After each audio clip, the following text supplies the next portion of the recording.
Hi friends, welcome to my channel. இன்னைக்கு ஒரு ஹெல்த்தியான வெள்ளைச்சோள ஆப்பம் எப்படி செய்யறதுன்னு பார்த்துடலாமா? இது செய்கிறது ரொம்பவே ஈஸி, ஹெல்த் பெனிஃபிட்ஸும் ரொம்பவே ஜாஸ்தி. அதனால மறக்காம வீடியோவை சேவ் பண்ணி வச்சுட்டு வீடியோக்குள்ளே வாங்க. செய்கிறதுக்கு என்னென்ன பொருட்கள் தேவைன்னு பார்த்துடலாமா?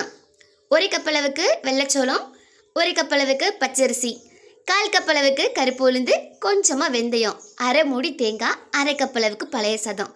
இவ்வளோ தாங்க.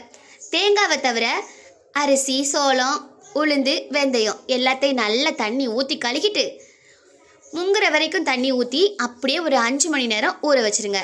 அது நல்லா ஊறினதுக்கப்புறமா மிக்சி ஜாரில் சேர்த்துட்டு அது கூடவே ஒரு அரை மூடி தேங்காய், ஒரு அரை கப் அளவுக்கு பழைய சாதம் எல்லாம் சேர்த்து நைஸாக அரைச்சி எடுத்துக்கோங்க. நம்ம சாதாரணமாக பச்சரிசி மட்டும் சேர்த்து அரைக்கும் போது டக்குன்னு அரைப்பட்டுரும். இது நம்ம மில்லட் சேர்க்குறனால கொஞ்சம் இறுகுனாப்பில் இருக்கும். கொஞ்சம் கொஞ்சமாக தண்ணி ஊற்றி நல்லா நைஸாக அரைச்சி எடுத்துக்கோங்க. நம்ம அரைச்ச பேஸ்ட்டு அப்படியே ஒரு பாத்திரத்தில் சேர்த்துட்டு மிக்சி ஜாரையும் லைட்டாக அலசி அந்த தண்ணியையும் இது கூடவே சேர்த்துருங்க. நல்ல கரண்டியை வச்சு கலக்கி அப்படியே ஒரு மூடி போட்டு 8 மணி நேரம் புளிக்க வச்சுருங்க. நல்ல மாவு புளிச்சதுக்கப்புறமா உங்களுக்கு எந்த அளவுக்கு மாவு தேவையோ அதை மட்டும் தனியாக எடுத்து வச்சுக்கோங்க. நம்ம மில்லட் சேர்த்து அரைக்கிறனால டக்குன்னு புளிச்சு வந்துடும், ரொம்ப நேரம்லாம் எடுக்காது.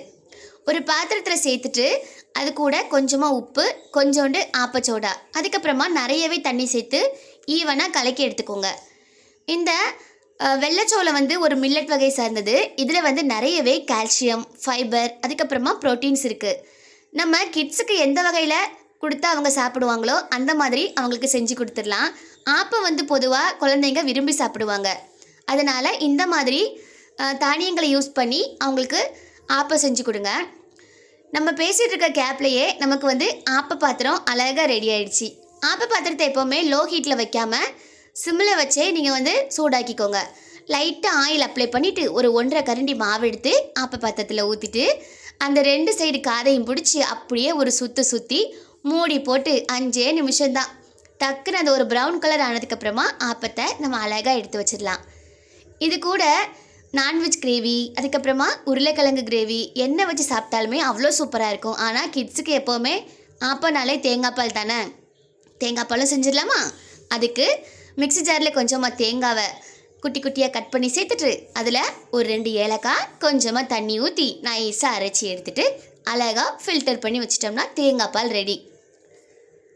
குட்டீஸ்க்கு அவங்களுக்கு பிடிச்ச மாதிரி ரெசிபீஸ்லையே நம்ம ஹெல்த்தியானதை கொஞ்சம் ஆட் பண்ணி கொடுத்தோம்னா அவங்களும் விருப்பப்பட்டு சாப்பிடுவாங்க. அதுக்கப்புறமா வீடியோ பிடிச்சிருந்துச்சுன்னா மறக்காமல் லைக் பண்ணுங்கள். கண்டிப்பாக செஞ்சு பார்த்துட்டு ஃபீட்பேக்கை கமெண்ட்டில் சொல்லுங்கள். அப்புறம் சேனலை சப்ஸ்கிரைப் பண்ண மறந்துடாதீங்க. Tata bye bye. வேறு ஒரு வீடியோவில் பார்க்கலாம்.